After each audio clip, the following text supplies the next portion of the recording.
and a true defender of American children. He was a defender of everybody. Here at 6 o'clock, called a farming champion tonight, we remember Northern California Congressman Republican Doug LaMalfa. The California race farmer served 7 terms in the U.S. House, died at the age of 65. Thanks for joining us tonight. For Fox 40 News at 6, I'm Nikki Lorenzo. And I'm Eric Harriman. The news sending shockwaves across the political world tonight. His death trims the Republicans' narrow margin of control in the House to 218 seats to the Democrats' 213. The Butte County Sheriff's Office says that the congressman experienced a medical emergency Monday night and was taken to a hospital, but that's where he died during a surgical procedure. So far, the cause of death has not been disclosed, but LaMalfa served his Northern California district for more than a decade in Washington, and before that in Sacramento, building relationships on both sides of the aisle.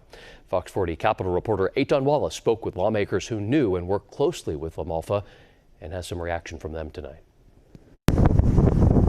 Flags at the state capitol flying at half-staff Tuesday, honoring the life and legacy of the late Republican Congressmember Doug LaMalfa. Honored to be able to stand here today. Since 2013, LaMalfa represented California's sprawling 1st Congressional District, covering communities from Chico and Redding to rural areas north of Sacramento all the way to the Oregon border.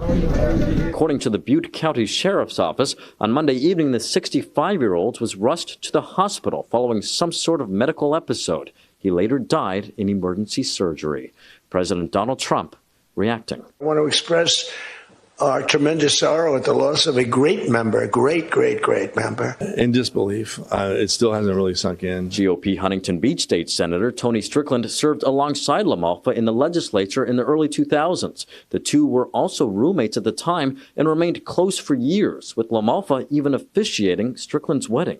Democrat or Republican, I don't know anybody who's ever said anything negative about Doug LaMalfa because he was that special. This is what one of my cities look like, Paradise, California. On the issues, LaMalfa, who represented a district ravaged by deadly and devastating wildfires in recent years, spent much of his time in Congress advocating for forest management and fire prevention. Keep our areas safe from rampant wildfire. On the other side of the aisle, Democratic California Congressmember John Garamendi adds LaMalfa chaired the Congressional Western Caucus and was a 4th-generation rice farmer who prioritized issues facing rural communities. That was Doug's district. This is a loss of friendship, a shock to us. In a statement, Governor Gavin Newsom said while he and LaMalfa often approached issues from different perspectives, LaMalfa fought every day for the people of California with conviction and care. He will be deeply missed. With LaMalfa's passing, the GOP majority in the U.S. House is, at least temporarily, even narrower.